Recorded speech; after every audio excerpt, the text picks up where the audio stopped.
Então, na seção 11.7, a gente define agora uma outra grandeza física que é também de suma importância, que é chamado de momento angular.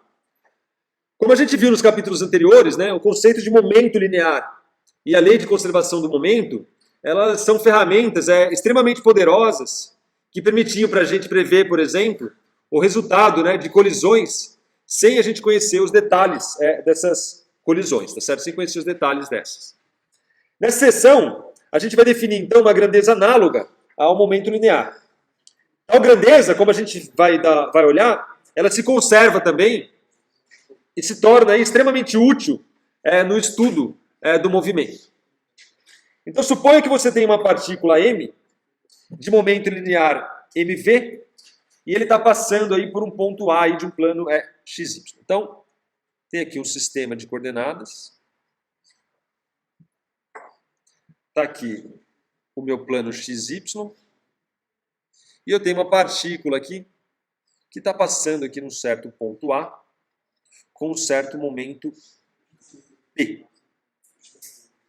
A posição dela é uma posição R qualquer. E ela está aí se deslocando aí. Existe um ângulo aqui entre o meu P e o meu R nesse θ. Bom, então tem uma partícula de massa m. Ela está se movimentando aí com momento linear, que é igual a mv. E ela passa aí num certo instante por esse ponto A. E esse ponto aqui pertence, né, esse aqui está meu ponto A, pertence ao meu plano xy. O momento angular, que a gente vai definir agora, e geralmente a gente usa a letra L minúsculo, ou maiúsculo também. O momento angular L, ele é dessa partícula, é uma grandeza vetorial que é definida por R vetor P. Tá certo? Que é igual, por exemplo, a M R vetor V, visto que o M é um escalar, né, o P é igual a MV. Isso aqui é a minha grandeza denominada momento angular, em relação, obviamente, à minha origem aqui, né? Ó, depende, obviamente, em relação a um ponto fixo no espaço, tá certo? Isso aqui define o que a gente chama, então, de momento angular. Bom, o módulo de L é facilmente calculado, tá certo? Como é um produto vetorial, é o módulo de R, o módulo de P, vezes o ângulo entre eles. Esse aqui me dá a magnitude desse vetor. Onde o θ aqui é o menor ângulo, né, entre o R e o P, tá certo? Quando os dois aí estão numa certa origem em comum. Bom, então conforme mostra a figura abaixo aqui, está aqui o meu movimento que eu queria descrever, está aqui o meu P, está aqui o meu ângulo seno de φ. Essa equação aqui, do jeito que a gente escreveu, ela também pode ser escrita em termos de um braço aqui, né, que é um R perpendicular. Então você tem aqui o seu R, esse cara aqui é o R perpendicular ao meu P, tá certo? Visto que aqui está o meu R. Ou também ele pode ser escrito em termos de um P perpendicular, que é esse termo aqui. Ou seja, o meu L, assim como o torque, em módulo, pode ser escrito como sendo o R perpendicular a P vezes o módulo de P, ou um L, que é igual ao módulo de R, e um P, que é perpendicular ao R. Onde o R aqui, perpendicular, é a componente perpendicular a P, né? E o meu P barra aqui é a componente de P, né? Que é perpendicular ao R. Assim como a gente fez com o torque, a gente também pode fazer análogo para o meu momento angular. Vale frisar aqui que, assim como o torque, o momento angular ele também só tem significado quando a gente fala isso em relação a um certo ponto fixo, tá certo? A um ponto dado. Ou seja, a gente só pode definir momento angular se a gente definir uma origem, tá certo? Então é o momento angular em relação a alguma coordenada. Só nesse sentido que você pode definir. Note também que se essa velocidade for constante, tá certo? Se o momento angular não, se o momento linear não aumentar, independente se ela se deslocar, o momento angular ele é constante, tá certo?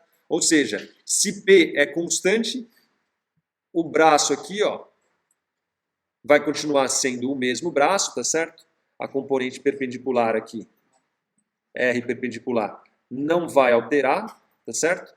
Por mais que ela se desloque para a direita. Se o meu P é conservado, tá certo? Não tem nenhuma força, não tem nenhum torque atuando sobre esse objeto, necessariamente você tem aí um momento angular constante. Note que a gente não está falando de nenhum movimento circular, mas perceba que o R, ó, à medida que a partícula vai se deslocando, o R está ali, obviamente que o módulo dele está aumentando, mas você vê que ele tem, ó, uma certa rotação em torno do eixo à medida que essa partícula vai se movimentando. Ó, tá vendo? Ele está tendo um movimento de lá para cá, ó, à medida, no caso aqui no sentido anti-horário, né, à medida que a partícula vai se movimentando para a direita. Não tem um movimento circular, mas você vê que o R ele vai se deslocando ali. É isso que faz, então, com que a gente possa definir, então, aí, um momento angular e também um torque, né, mesmo para um objeto aí que está no movimento de translação qualquer.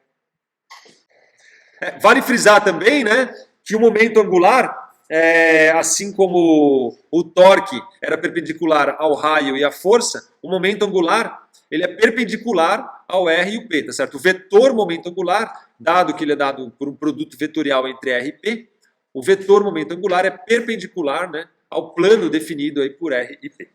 Só para finalizar, fazer o teste 11.4. Teste 4. Na parte A da figura, essa aqui, as partículas 1 e 2 giram em torno do ponto O em sentidos opostos em circunferência de raio igual a 4 metros e 2 metros. Na parte B, as partículas 3 e 4 se movem na mesma direção em linha reta.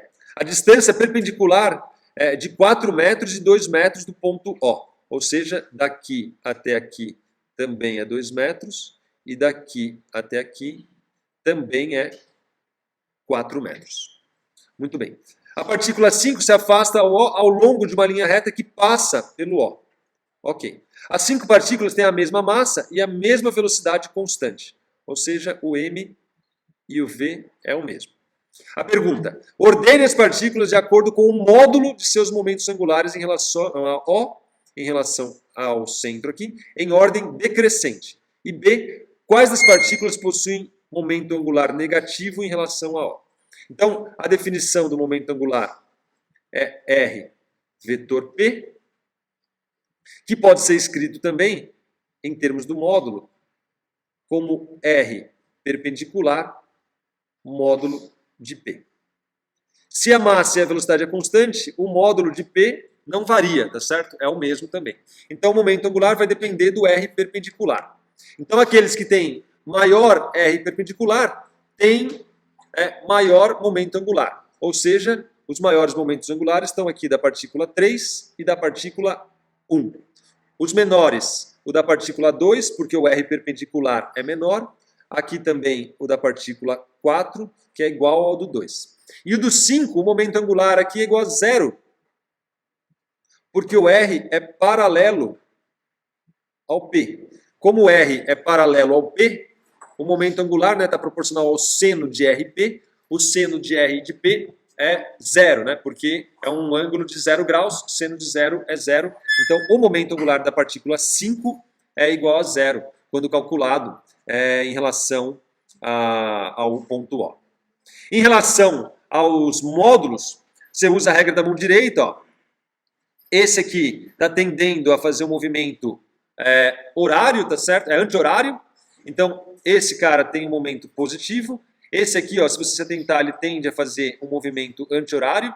Pela regra da mão direita, então, você tem, horário, esse aqui, anti-horário, esse positivo, horário, esse negativo. Ó, pensa só, o raio está aqui, ó, depois o raio está aqui, depois o raio está aqui, depois o raio está aqui. Tá vendo? Ó, o movimento do raio é um movimento horário. Então, o momento angular aqui é negativo. O desse aqui é anti-horário, é um movimento angular positivo. Esse aqui é horário, o momento angular é negativo. Então, o L2 e o L3 são menor que 0. tá certo? São negativos, enquanto que o L1 e o L4 são maiores que zero. E o L5 é exatamente igual a zero.